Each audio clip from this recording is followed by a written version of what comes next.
Welcome to the Backyard Basketball Podcast. I am Christian Steck, your host, and I'm brought to you here by our good friend, Brady Deller-Coltman. How you doing, Brady? Really good. How he's been out in Winnipeg this last little while. Are you surviving the weather? How's the weather been? Weather's been great, but I can feel it in my bones that it's all starting to change. So I'm hoping that these nice days can last a little bit longer. Oh, yeah. I feel the same too, man. I definitely feel the same too. But we're here not to talk about the weather, but to talk about some basketball. This has been a crazy first week, man. You know, first off, before we get into some things, which I'm going to say some stuff and you're going to look at me proverbially and just with your head tilted like, come on, dude. I got to tell you, though, my gut reaction, first thing out of the gate, I saw it after the first two games. I was like, I got to talk about this. I want to emphasize this more. Okay. The New Orleans Pelicans, I'm putting my foot down right now. 3 games in, they're 2-1. They lost their last game, unfortunately. It did go to overtime, and you'll not believe the team who they were playing against, the Utah Jazz, who are 3-0 right now. But the New Orleans Pelicans, I'm telling you, is going to be the team this year. If I had to pick one team this year that just completely surprises everybody for how high they actually achieve in terms of their proverbial ceiling, I think it's this team. I just kind of came to realize watching the team how much depth they have, how well they're coached, the age of where their players are at, how well Zion played. And I'm just looking how this is all coming together. And they're riffing off of what they did last season, which was this great success. It makes me think of the kind of pre-burning Phoenix Suns before they kind of went on their streak and they were like super successful going all the way to the finals those couple of years. I'm telling you, man, this is the team, bare minimum, 3rd round of the playoffs. You're a fool. You're a fool. They got you all spiced up because there's been 3 games in. I don't know, dude. I don't think that you can. I mean, good for you for thinking that strongly. That is a hot take. Coming in hot, man. I've been biting my tongue for so long, wanting to talk. So you about probably this. think the San Antonio Spurs are something special too, having beaten the Philadelphia 76ers. Well, I can't wait to get talking about that because last week, as you may recall, I said the Sixers to win it all. I'm feeling like an absolute honest fool. You just said it's only 3 games in. I know, but you know, there's some things you're just looking at when you're like watching these games or like a collection of highlights over, say, a few games. You start to see some like ebbs and flows and like what the makeup. That's the most important thing. I think no one can undermine in any kind of sport. When the season starts, there's some teams where you look at the makeup of the team, there's a cohesiveness about that team that you just can't underrate. And, you know, part of me feels kind of, I know there's been some struggles with the Oilers in terms of the goaltending those first couple of games, but like, you know, I see a bit there with that cohesiveness. And the Boston Celtics, that's something I see that's carrying off from last year. That's evident. I love how you said the Oilers and then the Boston Celtics. I love those teams. I just, you know, I can't help it. But this Pelicans team, man, I think that there's a belief, maybe that's what it is there's a belief that they have with each other in the room that just prompts a foundation for success. And and I think that elevates, no matter what the ceiling could reach, it elevates, at least at the bare minimum, the floor of how consistent and confident this team's going to be night in night. Yeah, I will not argue that New Orleans is on the rise, and that's just how it goes, right? You get to the bottom, you draft a whole bunch, and then you start to get a team with foundation. You've got a good coach. But to suggest 3 games in that this is a team that's going to get to the 3rd round, I think is a bit – I mean, it's a spicy hot take. Well, I appreciate it. I'm going to take full credit for this one. To riff off this, is there any spicy hot take that's, you know, overseeing the landscape of the first couple games that kind of inspires you of what you think might happen this season? Well, early days, it seems likely that Brooklyn Nets team is going to start to figure things out. Again, early days. It seems like the Lakers really are in hot water.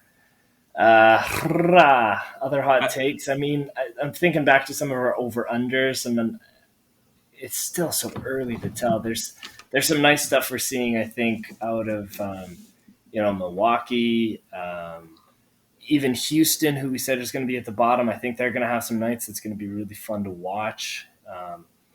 Yeah, there's going to be some surprises though within that. Even I mean, 3 games in, and we've got a 3-0 Utah Jazz team. do the Utah Jazz know how to tank? Do they know what the word tanky means? No, and quite Do they honestly, know what the word Victor Wembanyama means? I'm sorry. well, they all do. They all do. And I think Adam Silver is hoping to God that he doesn't have to deal with any teams that are floating that idea around. You don't want you want 30 teams that are competitive, regardless of where they sit in the standings. You want all teams to be competitive every night. That's what the fans deserve. After the trade deadline, that's when you start to think, where could our that's when people start to look past the season, because there's already teams that become eliminated and won't be making the playoffs. And so I think that's when some of that starts to pick up again. But hopefully we don't see any of that action before then. I don't want to see Utah, focusing on trying to do something special just to get to the first. Yeah, Victor Wembanyama is like, man, it's going to be revolutionary for any team. But you don't want to see that. You don't want to see teams tanking ever in any sport. Well, and you bring up a lot of really great points. I mean, it's been espoused a lot on the news here, most recent even discussions today with Adam Silver in regards to what strategies can you combat the idea of tanking.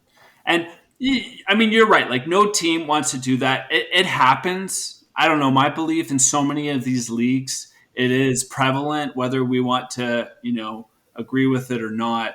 And there's always these unique strategies that teams find a way to get those incentives. As far back, most recent, I would think of with the Philadelphia 76ers. And I can't even think of the individual's name off the top of my head because of how aggressively he was erased from the league, for wanting just to tank, collectively over that 5-6 year period. And just Wasn't it Colangelo? It was Colangelo, but wasn't there somebody over top his head as well? Oh, very likely, yeah. I Oh, yeah, can't. I'm sure there was. I digress, but Yeah. you And know, you know who they got? They got Ben Simmons. they got Ben Simmons, they got Markelle Fultz. I mean, they did Oh, very well for themselves. yes. Which, No, they didn't. What? But that is Well for themselves? Let me Traded finish. away. All right.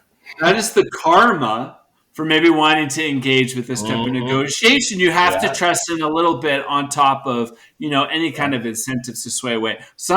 One person I saw recently brought up the idea of what they do in European football and soccer, where that bottom team, if you are really terrible in whatever league, you get demoted, relegated, and you have this movement.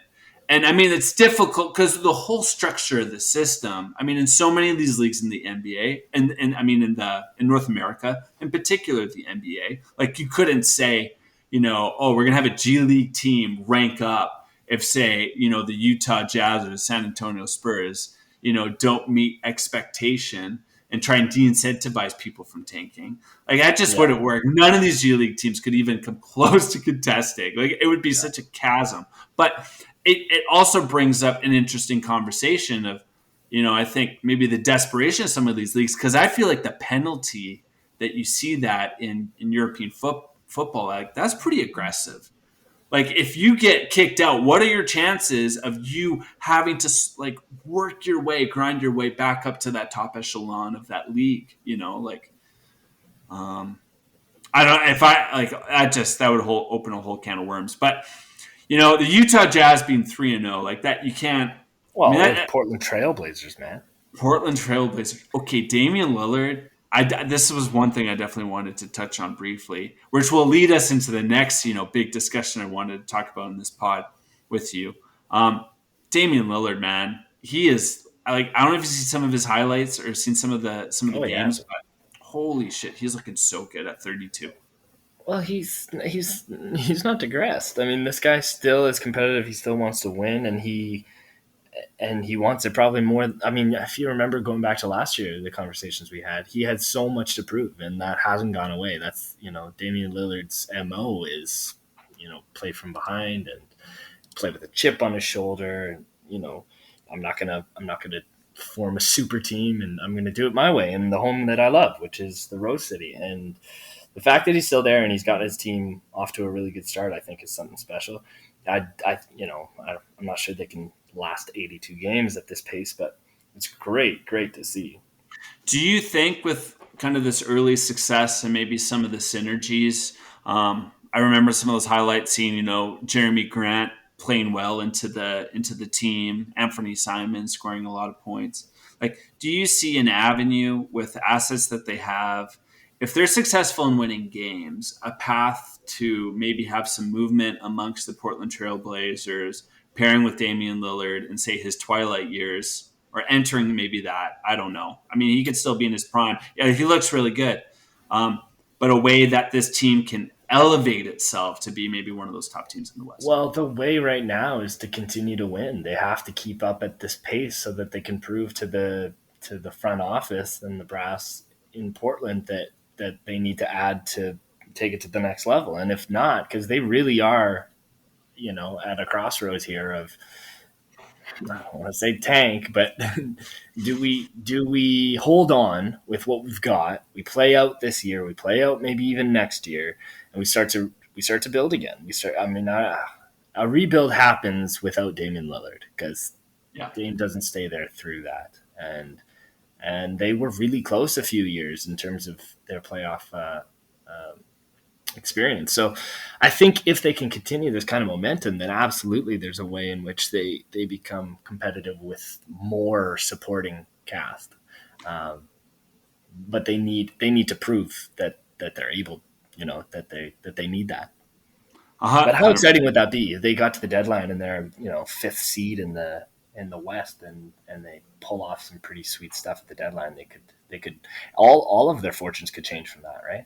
Well, yeah, 100%. I mean, you set yourself up to, like you're saying, have a really hard competitive spirit. And if you can prove to the league that kind of success, make some good moves at the trade deadline, depending on, and there's always, disappointment, certain kind of fallout that happens at the end of the season for some of these teams and some of these players, maybe not making that expectation. One I could probably think off the top of my head, well, actually a couple, you know, some individuals in Miami, maybe Jimmy Butler comes to mind. I don't know how that well would pair. Bradley Beal in Washington. Like those kind of guys could start to look to Portland as like, oh, maybe this could be, a good place to Oh, for go. sure. I don't see it being Miami because I think they'll be competitive enough on their own that they wouldn't be just selling pieces. But again, like 3 games in, who knows what could happen? Uh, some This of is these a lot of teams that we really speculation. expect. Well, it's always going to be speculation, especially movement. But some of these teams that we really expect to succeed, there it's very at any point they could run into an injury, they could run into just a cold streak. Anything can happen to change the fortunes of the league, which is why I think that's what's so fun about the NBA is that there is so much movement, and it really comes down to what makeup works and what kind of basketball. What is the identity of the NBA? It's not all about bigs anymore. It's about shooting, and when it becomes about shooting, then how do you combat that? And then how does the identity of the league change from that? And so the constant kind of turnover on teams makes it pretty exciting as a fan, I think. Obviously, you don't want to lose some of your stars. Like I'm sure Utah is feeling as a fan. I would be like, "Whoa, well, this is a write off. I'm not watching this season." And now they're 3-0, so it's like, well, there's a little bit of excitement with whatever we've got. So Yeah.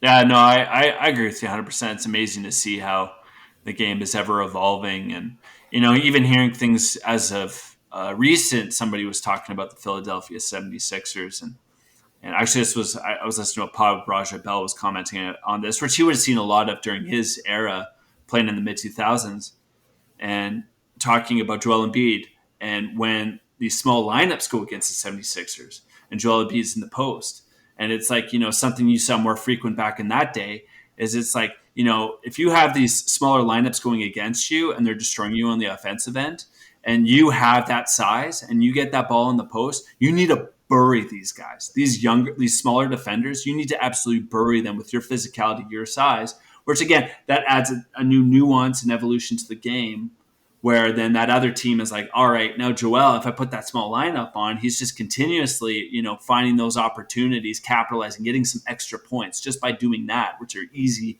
enough plays. How do I combat that? Maybe I need to add a bit more size. But absolutely. Okay, well, we're talking about the 76ers. We'll riff on that, and I'd love to just tail into the Portland to something that we've seen with Dame and another team later on here in a sec. But with the 76ers, they're 0-3. Now, they're playing right now. From the looks of it, I was seeing the score. They might be close that they could win this first game tonight. But, man, I'm feeling pretty stupid. Yeah, they're playing. They're up by 8 right now, and there's about 6 minutes left in the fourth against the Pacers. Against the Pacers. Yeah. So. But, yeah, dude, they lost to the Spurs, and, handedly. I didn't see the full game, but I watched the highlights of that, and the first thing that came to mind when I watched that game, it was like, man, the Spurs have so much energy. It looks like they give a shit. Like they want to win this game, and the 76ers walked in there like they just expected they were going to win this game. But they that's had exactly no energy. it, right? And that's the same thing we're seeing with Utah. It's like now there's teams that are fighting for, maybe we don't have a super team, maybe we don't have a superstar, but these are NBA athletes. Like everybody who's there deserves to be there, and we're seeing more than just superstars going off. Look at fucking the Lakers. This is the best player in the world, and he's got the best center in the world when he's healthy. And they're shitting bricks. And so I think it speaks more to the testament, one, of the coaching, right? Pop's still there with San Antonio. I don't know who Utah's coaches these days, but it's just you can't write out some of these teams. Again, running it back, 3 games in, so this probably isn't what the standings look like nearing the playoffs, but a hot start is a hot start, and it's something to be excited about. So with Philly, that's when people start sweating, and it's 3 games in, and they're already calling for Doc's head. It's not good. Well, they have high expectations. That's just it, right?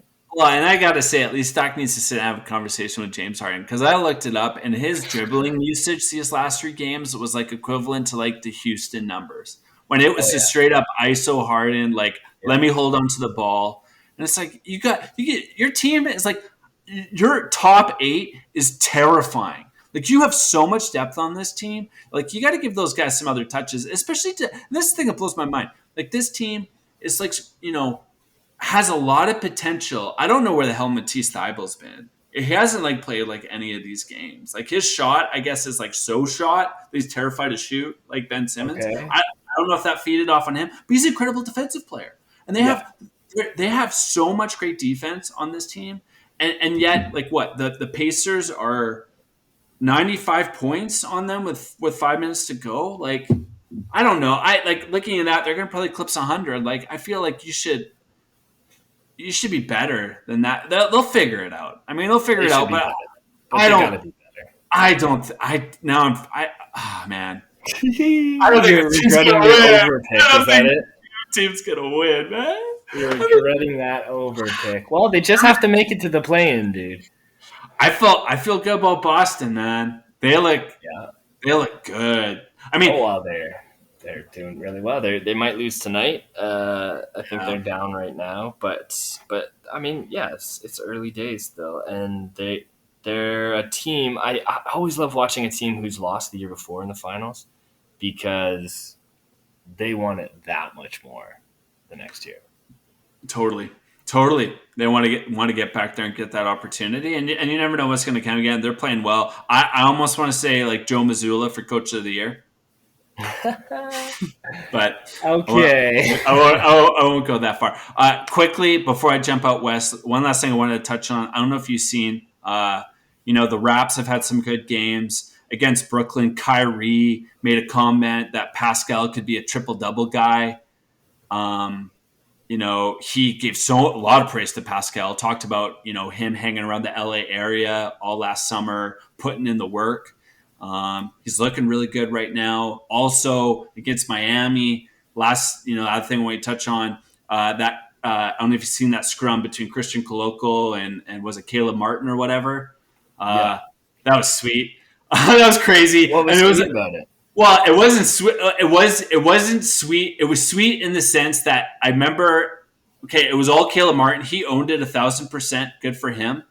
When he got knocked down, and as a rookie, Christian Coloco, the camera pan, and you see him, and like in that moment, he is like not fighting back whatsoever. Like he makes a look Well, to yeah. somebody like Fucking I'm stand fine. over I'm the guy. fine. I'm not doing anything. Like I'm literally not doing anything. Like this guy pushed me into the stands, get me out of the stands, and like let's play some basketball. Like his composure, I guess, even with the guy Yeah. wanting to stand over top of him, was quite It's impressive just, for a rookie. That was what was cool, about that. But oh yeah. I mean, there's lots of fight. There's lots of passion yeah, in it's the game. competitive. The taunting, the standing Yeah, over the guy. I think I would want him to do that over and over again if that's what was coming at him. And so it's great to see Coloco as a rookie stand up. I mean, he's 7 foot tall, so he's probably not scared of anything. I But know. speaking of Pascal, absolutely, he could be a triple double guy. He could be he could. He had some regression after Kawhi left, and so he's still. I think he still made the All Star team last year. Maybe he didn't. Maybe it was just Fred, but he's still of that echelon. He's still of that caliber. And then to hear some of the other superstars around the league commenting and complimenting the effort that Pascal's put in, it's so great to see. And it's you want to see it now pay off on the court. He's a leader though, and I think he's also recognizing too. Now he's kind of entering the veteran era of his career. So what's next? You know. Yeah, no, 100%. Do you think Pascal could finish in top five of MVP this year? Mm, that's tricky. That's a harder one. I would love for that to happen because it would mean he really stepped it up. But no, I don't. Maybe 10, but no, I don't see five. Top five. That's huge, man. Top I five. mean, The Lakers are going to finish bottom last, and LeBron's still going to be third in voting. Oh, get out of here! Get out of here! Well, Okay, that's just it. That's what this we've league skirted is. we've skirted enough around this. Let's just get to the meat of it. The meat of this pod.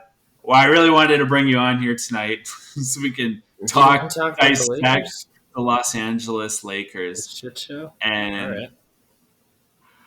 I I don't. Oh God, I don't I think feel they're going to good. win it all You think is that your hot take? next year. But Oh like no man, one's on it's the team. brutal. Um, I don't see a path for trading Westbrook away and getting pieces back. No. I heard most recent talks a consideration of Josh Richardson or Terry Rozier. Okay. Yeah, Okay. what like how if you had to put on your GM hat and this Yeah. is like you win the Want me to fix game. this? You win the game if you can fix the Laker problem. Okay, this I'll tell team you isn't how. probably going to be like a maybe top six team, but maybe can you get to the top six in the West? Yeah. Yeah, I'll tell you how. Okay, how? You take all of the media credentials away. I think that is the problem in LA. And I think that it has fucked Russell so badly just in his confidence. And I think that the focus has come completely away from basketball and so much pressure. I mean, it's a massive market there, right? Yeah, Look at these other teams: the Yankees, the Dodgers, the Montreal Canadiens, the Toronto Maple Leafs. These are massive markets that if you do not succeed, you are you're either ostracized, you're made out to be a villain. And how do you perform? How do you perform anything successfully in that kind of a headspace. So it's frustrating because you got to make it. I mean, they've done it all their career. That's all they know. And, Lord knows Russell's experienced negative media before, but he's always been able to play through it. And he is a good basketball player. So He's a great basketball player. watching him in a situation here now where he's not relied upon, and you don't want him shooting. I mean, heck, most of them don't even want him on the court these days because you don't know what he's gonna do. I want to see him pass more. I want to see him slashing more, making more cuts to the basket. If something doesn't work, like his shooting, then you got to turn to the other skills that you've got. And Russell has a bunch of different skills in his bag, so it's hard. And I'm sure the other thing too, like now it's not all media, but Pat Bev coming in, I think that's a tricky one because there is a history here of not getting along. Now they're professionals, so they should be able to figure that out, and I'm sure they have. But Pat Bev is a very similar kind of a leader as LeBron, as Russ, where he's vocal. He's very, very vocal. And he wears his heart on his sleeve. He's incredibly passionate, and you can see it. So I think it's hard. It's hard to manage some of those personalities, but they should be able to. They should be able to figure stuff out. I do think that they'll have a chance again at the play-in. I don't think this is a lost cause for the Lakers, but this start doesn't help the cause. They've got a new coach, so you're kind of going, "Hey, is this going to work?" They're gonna have to try some new things, I think, and yeah, dude, I don't know. What do you think? What helps them? What changes their fortune right now? Well, I think you bring up a lot of really great points. It's funny. You're listening to all of these conversations and pieces and perspectives about Russ through the media, and a lot of the things that I've heard or listened or seen have been, iterated about the matter of fact, alma mater of, him, the player, with the team, the Lakers, like you said, the pressure of the Lakers. And there's been a bit of conversation, I guess, in reference to, you hear stories of and those are the shittiest things, of fans at games who are saying shit to him or saying shit to his family about his family. He's not, from what I've heard, from downtown LA specifically, but from the greater LA area. That's where he's originally from. So he has so many friends and family in that. And they're coming to his games and they're hearing this shit constantly. And when that invades in your bubble, that is like the sacred space where you can decompress. And if that shit's even piercing into your bubble and you can't even decompress, I can't imagine the weight. I heard somebody once say, he just doesn't look happy. I think it was Chuck or something even said, on TNT, made a comment, he just looks unhappy. And the best thing that, Barkley wishes of Westbrook is to get out of LA because it would just be better for his overall mental health. But to get back to initially what you're saying with the media, I do think it's a shit show that they compress all of these narratives on top of each other that create a pile of bricks that weigh on a particular individual. And it does frustrate me that there isn't maybe enough conversation about the other liabilities in LA. LeBron not playing defense, which we know he's done this for years. Yeah. Also, LeBron playing part GM role and bringing Russ in the first place and taking some accountability. And he finds these weird magic tricks to find his hands clean from these kind of situations. And we talk about even the durability of Anthony Davis and how well he can play consistently, how well these guys can evolve with each other. And I've never even sniffed a competitive basketball court in my life. I never will. I don't know what that experience is like to be a player. What does that mean? But I'm saying, yeah, sniffing basketball courts. Well, I don't know. I'm sure that wood smells immaculate. How amazing would that be when you step fresh out of that court, right before a game? But I see what you mean. I thought you meant as a fan, you wear a nose plug or something when you're at basketball games. Every time. I can't say that. Yeah. But But I imagine if you play the game a certain way for a certain long period of time, it's probably really hard to uproot those habits. And I think you got to get Westbrook to a team where his most recent success besides OKC on Washington is one of his greatest assets that maybe doesn't get talked about enough is his will. He needs to go to a team where he can bring his will to will the team that needs some will to get themselves to a competitive place where it's a learning experience for the whole group. Who cares if maybe he gets some more usage? You can complement that with some young stars that help them find their way. I don't know if a reunion him in OKC, if that could be a potential thing down the road, but it could be a good thing for him. There's a couple teams sprinkled out there that would work. And then Well, for L, I mean, yeah. It's yeah, funny you say that because it makes me think of what James Harden's up to. It's like I yeah, think both of these guys really succeed when they were at their prime. It was just them. yeah, yeah. And that Doesn't might mean that that they might can't be play with other players. It just no. means I think that their usage and what they do on the court is it. I don't know. I don't know. And yeah, man. I think that's so true. And it's you may not win a championship the way that you play, but you also can't undermine there's been so many players have come and gone through the league in all these different iterations, and everybody has posed a different spot in the scansion of this league in terms of their success, the stories, the moments that they've Yeah. had, and it's beautiful because it brings so much character to the league, and Westbrook has such a fitting place for what he's done. And I hope at least at the end of the day, people don't focus so much on the bricks like he had most recently against Portland, taking a terrible shot like that, at the end of the game. I'm bringing it up right now. This is so ignorant of me, but I'm just saying focus on those moments where he was a triple double guy. He beat Oscar Robertson's record that some people thought was unsaleable. And then to think of the Lakers as a whole. Now, I want to pose this to you, which I thought was an amazing perspective I heard recently.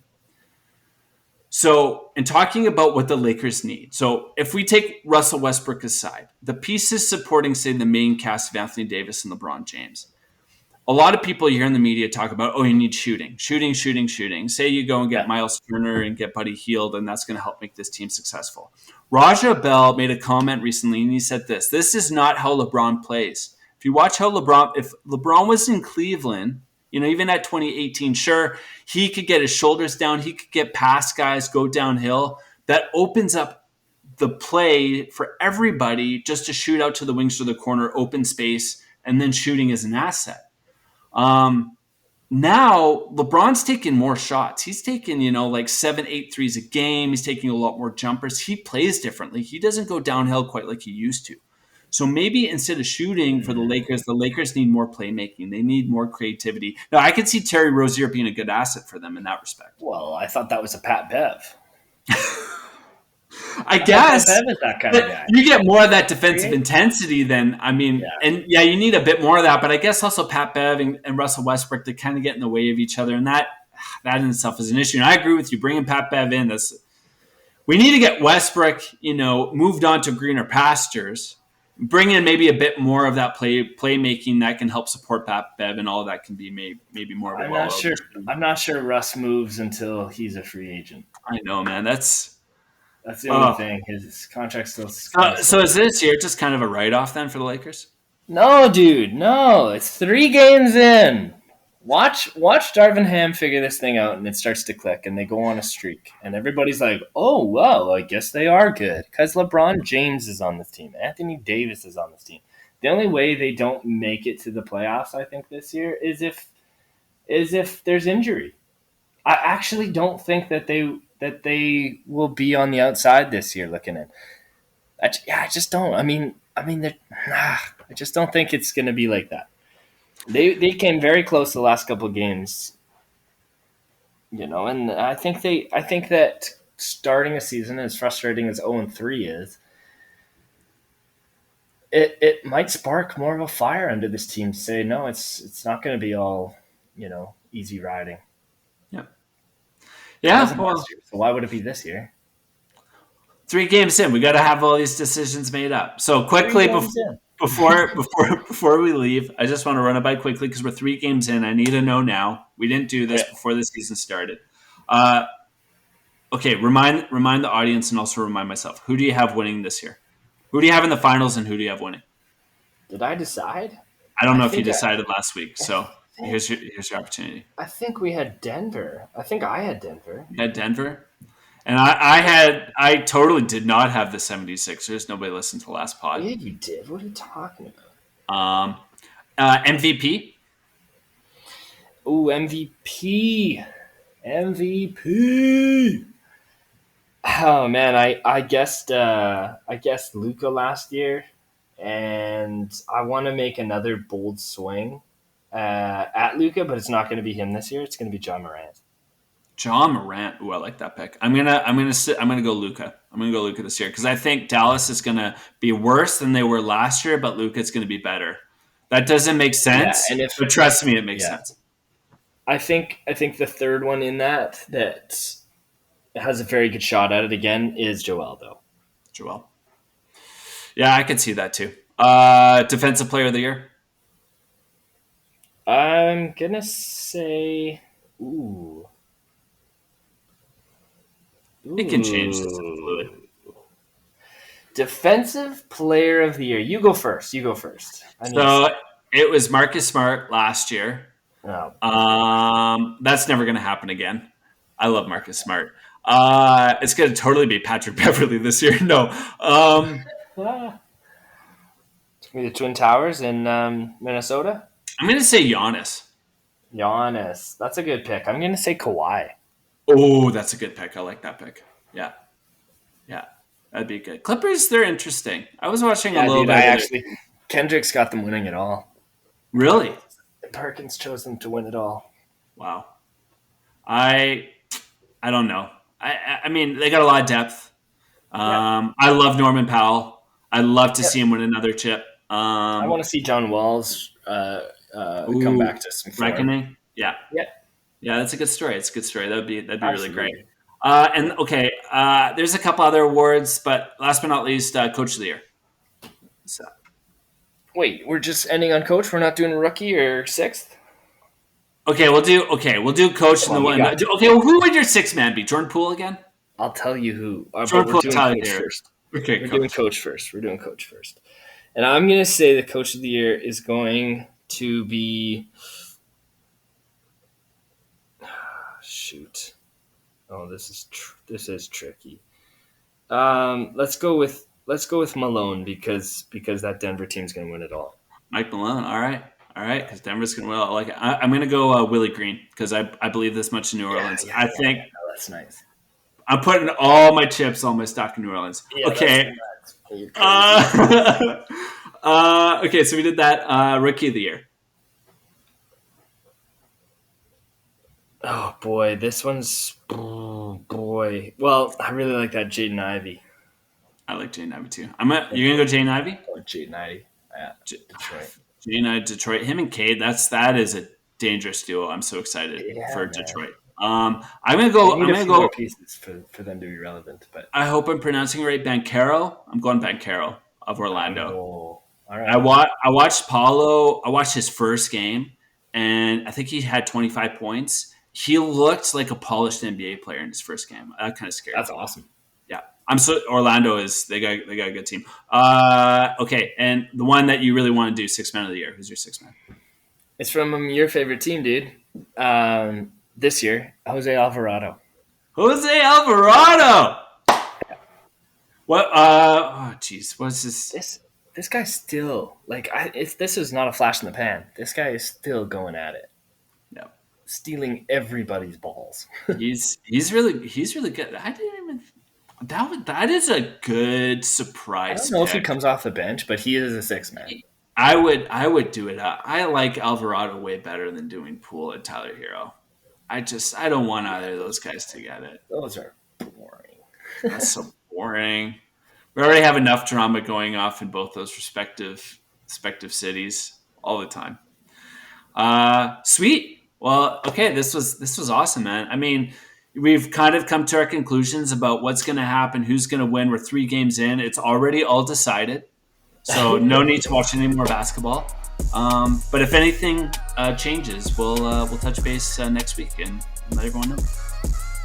So thank you so much for coming on here, man.